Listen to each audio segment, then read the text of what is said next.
Kaham tong khoros namjagya ponit belekeno chedra belekeno sidra obahai klanyo mangpli kasawi fekya lukrong nugui mana bomahai tong khoros namjakha ponit obahai koksul jamung manmani logilogino bishalgor ambagan amjayo tongma ponir karkhanao eba ponir snamma bokhoro thangi soika enforcement ni team nainedi chini mangpliwo তবে একটা পনিরের factory খোলা হয়েছে সেই বিষয়টা নিয়ে আপনারা কি বলবেন? হ্যাঁ, এটা অ্যাকচুয়ালি আমরা 2-3 দিন আগাতেই আমাদের কাছে একটা ইনফরমেশন এসেছিল যে আমবাগানে একটা পনিরের কারখানা আছে। সেই কারখানার মধ্যে মানে তারা দীর্ঘদিন ব্যবসা করছে, সেই তাদের কাগজপত্র বা তাদের যে কোয়ালিটি হাইজিনিক মেনটেন এইসব ব্যাপার নিয়ে। তো অ্যাকর্ডিংলি আমাদের কাছে নজরে আসার সঙ্গে সঙ্গে আমরা এনফোর্সমেন্ট টিমের সঙ্গে আমাদের বিভিন্ন আধিকারিকদের নিয়ে আমরা ওখানে যাই। গিয়ে যে তাদেরকে যে জিনিসটা দেখলাম, এখানে পনির এবং ছানা যেগুলা তারা তৈরি করছে একটা ছোট্ট একটা দোতলা ঘরের মধ্যে, যেটার মানে আউটসাইড এবং ইনসাইড খুবই আনহাইজিনিক, যেটা আমাদের একদম মানে পরিবেশের সঙ্গে বা আমরা যেটা দেখতে অভ্যস্ত না সেটাই আমরা দেখে আসলাম এই জায়গাতে।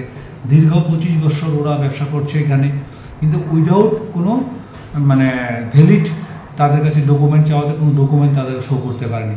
যার জন্য আমরা প্রথমত ওদেরকে আজকে দেখে বলে আসলাম এবং ওনার কাগজপত্র যা যা আছে সবগুলো নিয়ে আমাদের অফিসে আসার জন্য আমরা তাদেরকে বললাম। যে মালিক হলো সে রাধা দত্ত, ওনার হাজব্যান্ড হচ্ছে গৌতম কর, উনি আগরতলা বাড়ি হাঁপানিয়া, কিন্তু ওই বিজনেসটা চালাচ্ছে রাধা দত্তই, কারণ গৌতম গড়ে এখন এক্সপায়ার্ড। তো সেই নিরিখে তিনি বিজনেস করছেন। আমরা দেখেছি যে যে উইং মেশিন আছে সেই উইং মেশিনের কোনো কাগজপত্র তারা ঠিকভাবে শো করতে পারেনি, যার জন্য তাদেরকে কালকে ডাকানো হয়েছে। হয়তো তাদেরকে অ্যাজ পার মানে লিগ্যাল প্যাথোলজি অ্যাক্ট অনুযায়ী ওদেরকে অ্যাকশন নেওয়া হবে। তো পাশাপাশি আমরা এটাও বলে এসেছি কালকে আমাদের কাছে সমস্ত পেপার নিয়ে আসবে, তারপর ওদেরকে আমরা অ্যাকর্ডিংলি শোকজ করার পরে যদি ওরা কাগজপত্র না দেখাতে পারে তাহলে ওদের দোকান আমরা বন্ধ করে দেবো as per instruction of the authority. এই পনির খেয়ে অলরেডি বিশালগড় মহকুমা হাসপাতালে একজন অলরেডি এডমিট রয়েছে। হ্যাঁ, এই কোম্পানি বা এই মানে ফ্যাক্টরির বিরুদ্ধে কোনো মানে বৈধ কাগজ না থাকার সত্ত্বেও আপনার প্রশাসন কি ভূমিকা গ্রহণ করছে? আমরা প্রশাসন থেকে প্রতিনিয়ত এরকম যখনই কোনো কিছু এইসব কোনো আমাদের নোটিশে আসে আমরা সঙ্গে সঙ্গে তাদের কাগজপত্র চাই।